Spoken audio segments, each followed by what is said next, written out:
Hello, so I just wanted to say that I'm old. Thank you, goodbye. Right, so let's talk about numbers. What is this? What is happening with me? You see, this is what being old looks like. No, but seriously, I am. No, hang on. I can't just casually say it like that.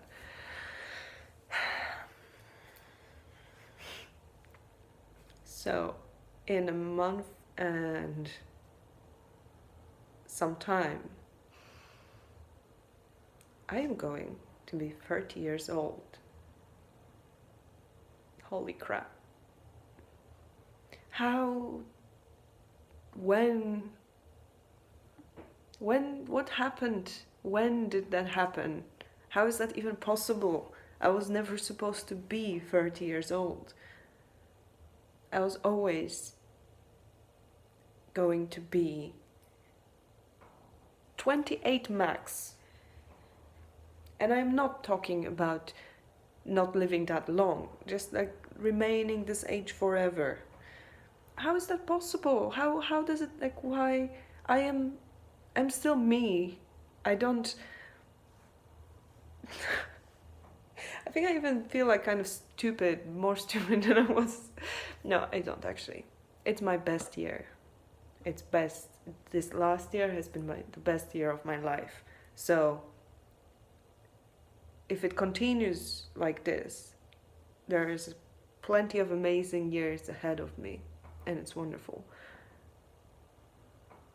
It was hard to believe, but here we are. Things can always change. But I'm still quite amazed by the fact how it works, and I think everybody is. I think you will be as well, or you are, or you were. If you're older than me, then tell me what it's like on the other side. No, okay, without, like, I'm gonna try to be serious. It's hard to be serious, like, what the hell?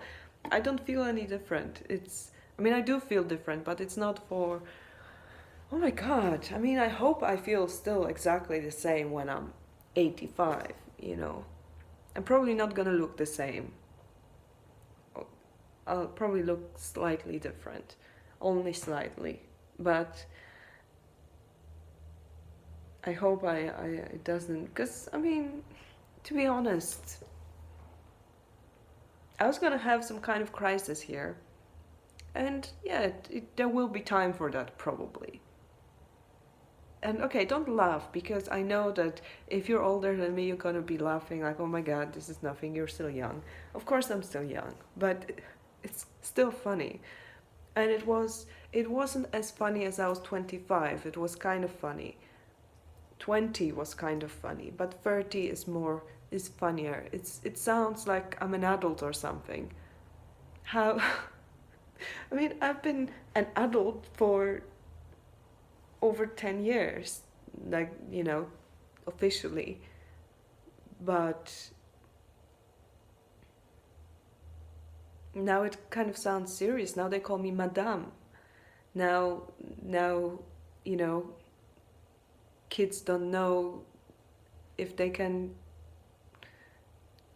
I don't know what I was gonna say. I guess it's because when I was in Poland and there was a neighbor's daughter or something, she was like, saying like, "Oh, good morning," like kids would greet the adults, and I'm just like, "Yo," you know. Well, no, that's not how I talk, but it's this kind of way. I'm like, "Oh, okay." I'm like, "Yeah, hi," and I don't know where I'm going. Hang on, I'll look at my notes. Oh, I made many notes actually. You see, I take notes, bullet points. Some people say I should do bullet points to put more structure into my videos. I have no idea what you're saying, what you're trying to say here. Hmm. Hmm. Hmm. Hmm. Interesting.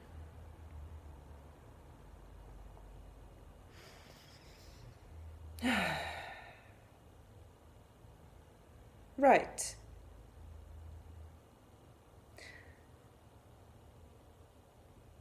Hmm. Okay. That didn't help. So the good thing is, well, one thing is that I went to Poland, and that was supposed to be the ritual kind of the passage, going into the real, the next level adulthood. And I was gonna retrieve these pieces of my soul and reconcile with them, and then put them in the fire, let them burn, and become a brand new person, reborn from the ashes of my past, and become something else. The thing is, I do not need to burn the actual thing to become something else. It's not like, no, it's never gonna happen because the Holy Grail is lost forever, and without this thing, we can't do this. I do not think that's how it works. If it does, then I'm screwed, yes, but I really don't think it does. It works like this. So I can still do all this, and I do. I have no idea where I'm gonna be for my 30th birthday, and definitely, I had some plans. I was hoping for some plans to happen, but they didn't. And then I was like, oh, okay. So what the hell am I gonna do for my birthday? That's sad. I'm probably gonna be sad and crying in a pillow like I do every year. I don't every second year. But yeah, I had some weird. I never really had a proper. Did I? Uh, well, no, yeah, no. There were some, especially this last years. I was attempting to do some sort of joyful celebration on my birthday, but for this year, I really wanted to have something special, of course. And I'm still planning to have something special. I don't know what it's gonna be yet, but it's gonna be special. And I completely lost my train of thought and been distracted by an interesting cloud outside. So I was hoping also to have, I was planning to have a little crisis, but it looks fine to me. To be honest, some people say that the 20s are kind of messed up, and then the 30s is where you are really actually yourself, and you live as yourself, you're created already. Well, I think this process of creation and recreation and destruction, it goes on and on and on, it never ends. So I don't really think it's as straightforward as this, but I definitely think that the 20s were a period of intense uh, gathering of data, intense kind of being a sponge to the human experience and gathering different experiences. At least for me, I think I was really lucky in this way that a lot of things happened to me which were good and bad, and I think certain illusions, especially thanks to this bad what you would kind of label as less fortunate events. So a lot of them actually helped me, helped destroy some illusions of certain stability and security of human form, and certain constructs that we tend to believe in, that we tend to put our hopes in. And if we are not prepared for them to crush and burn, then we might not take it very well later on in life. And I kind of did it already. And I'm not saying, there is still a whole range of bad things that can happen to me. I hope it won't, but, that can still reformulate my views on the world and on who I am, and what to trust and what not to trust, and when to feel secure and when don't. But so I don't want to kind of make myself look like some ultimate, fortune martyr here, because things happen to everyone, and some things happen to me, but I'm grateful for whatever shit came my way, because it really, it sounds really pretentious to, like, oh yes, I am grateful for, but I am. I am, because I don't think I could exist in any other way than this. There would be no me without everything else. So I think every single little thing that forms me, whoever me slash us are now. So I'm grateful for these lessons, because I didn't have to learn them later. So now I can actually spend my time on things that matter, and then I can, of course, change my mind later on. It's always gonna evolve. Hopefully, it's always gonna evolve. But I feel like I had some quick lessons, so I don't have to take like few lifetimes to learn them. And now we can move to something actually like that I'm here for. That I'm in, like, okay, so here's what you need to know. Bam. And then okay, off you go, do your duties. And there was this thing that I always wanted. I mentioned that before, that I wanted to tell my story. I always wanted to tell my story, and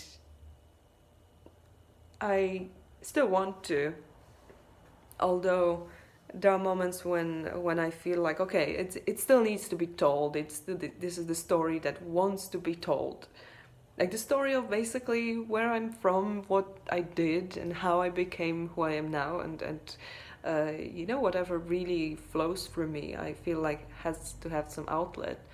And a lot of bullshit that I write or say, or although I try and make an effort to kind of refine that, there are always things that are kind of like nonsense and brain farts, and basically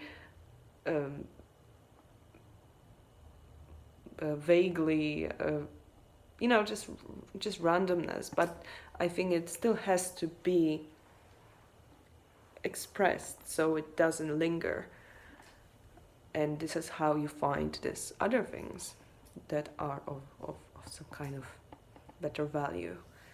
And that can be that can be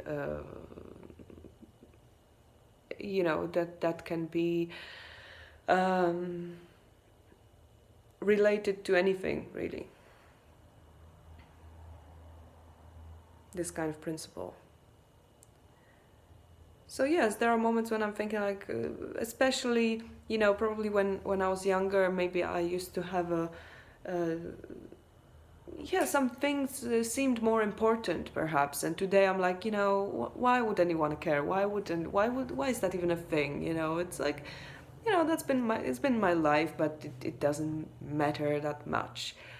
Before I used to have this massive, like almost fear and this anxiety about not being able to do everything I want to do in life, not being, able to express and explain myself to the core, to the limit, like that there is a risk somebody misunderstands me, and I would take massive efforts to kind of make sure, before I learned that you can only go halfway, and still there's a lot of forces in the way when you're trying to go out there, kind of spread your universe, your world a little bit further from your own kind of bubble towards other creatures out there, right?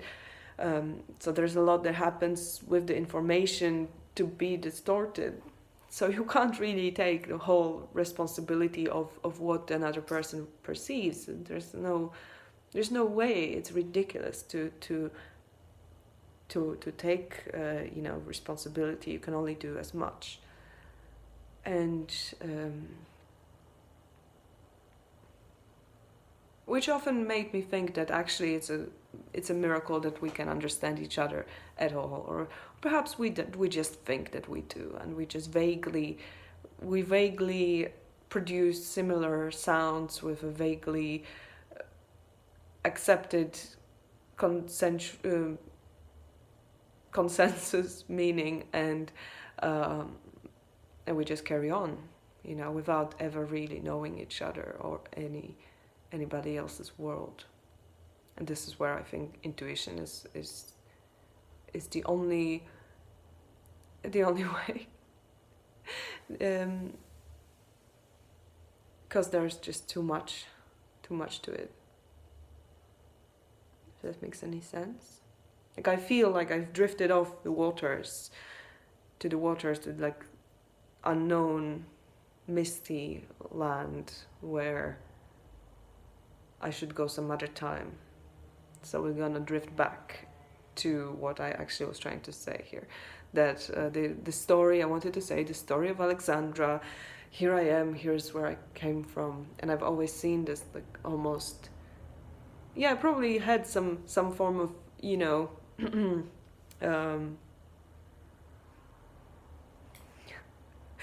some form of, I'm a Leo, so, my story is important.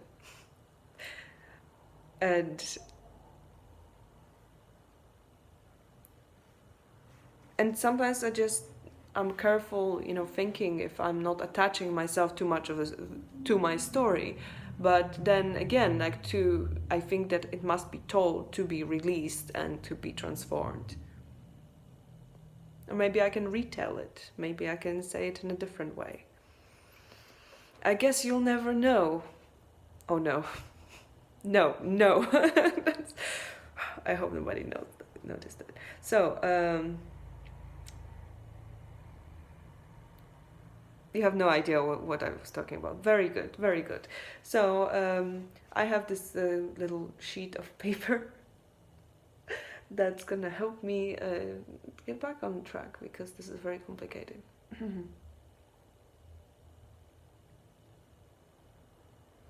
Yes, I think that kind of gave me a hint. So, there was the need of telling the story. There was the anxiety and sense of kind of being too late and being in a hurry to do everything. And I think with time, the telling of the story has become a little bit different, because now it's more of like the story has to be told in spite of me, and it's not about me as much.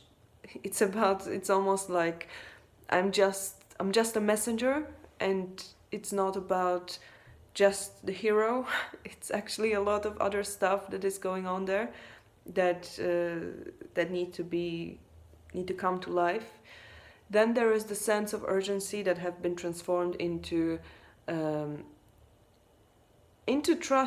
trusting the story, into trusting the timing of the story, which so now I'm probably not as frantic as I used to be, which helps me to take advantage of my time and to actually feel things around me and be more aware, and also pick things that really matter. Not just being reactive, but actually, driving this vehicle, actually being in charge by not holding too tight to time, and just trusting the timing and trusting the development.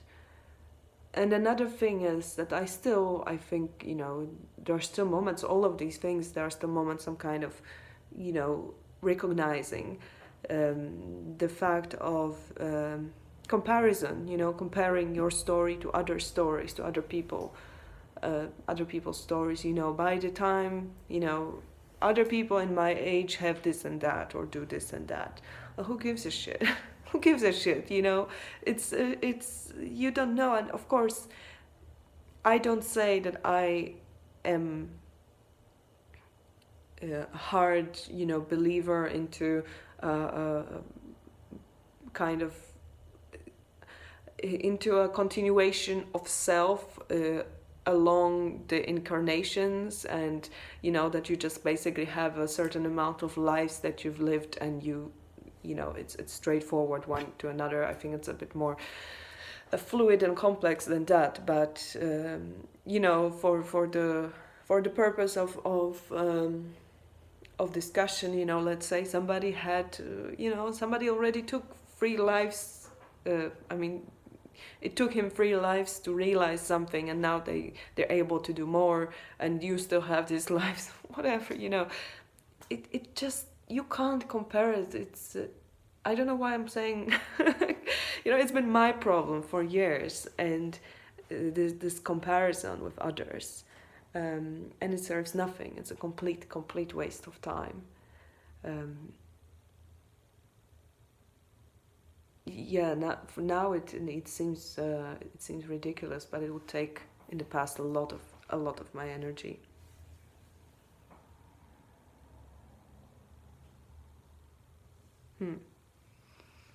And there is this sense of, another thing I would do was waiting for the right time with things. And now I know that the moment the thought comes to my head, I have to do something. And it doesn't always mean, you're in the middle of something and you can't always run off and do some other thing on the other side of the city. You can't teleport yourself. You still have to exist somehow within this time and space. But I try not to put off things. I definitely overcome procrastination that I've been struggling with. I don't have a good advice, or I don't have a good trick for how to overcome procrastination, other than just do it.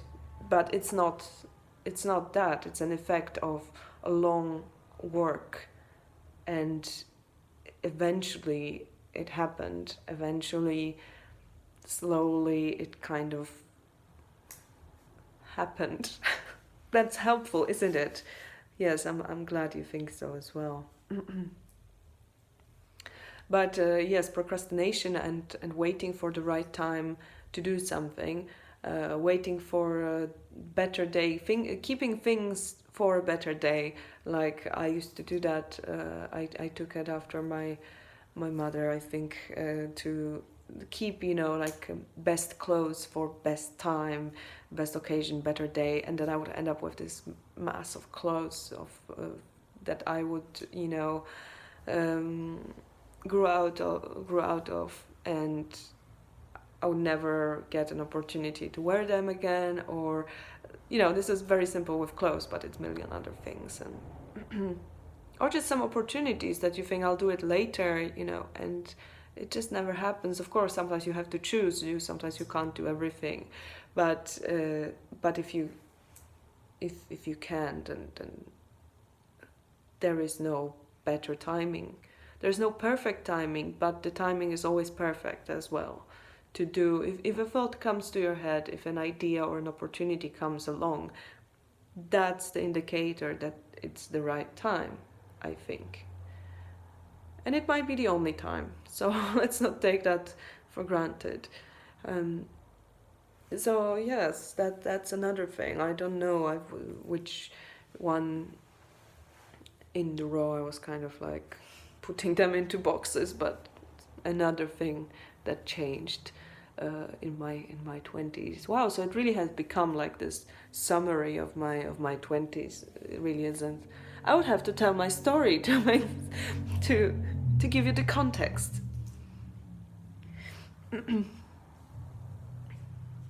Yeah. Okay. Right. What is this? I can't read my own writing. Anyway, that's why these things don't work. I always felt old anyway, always, since I can remember. I'm probably what they call an old soul. I've been around for a while. It's just my magical potions that make me look so young. Once upon a time, when I lived uh, in Jersey and I worked in a bar, there was a there was a guy who ooh, there was a guy who was known for being not quite stable, but I don't know if that's true. The gossip went that he was trying to, this is kind of grim, that he was trying to kill himself basically in a very strange way. But this very person sat down once in front of me, and he was always very kind. And to be honest, that's why I'm thinking like, maybe, I don't know.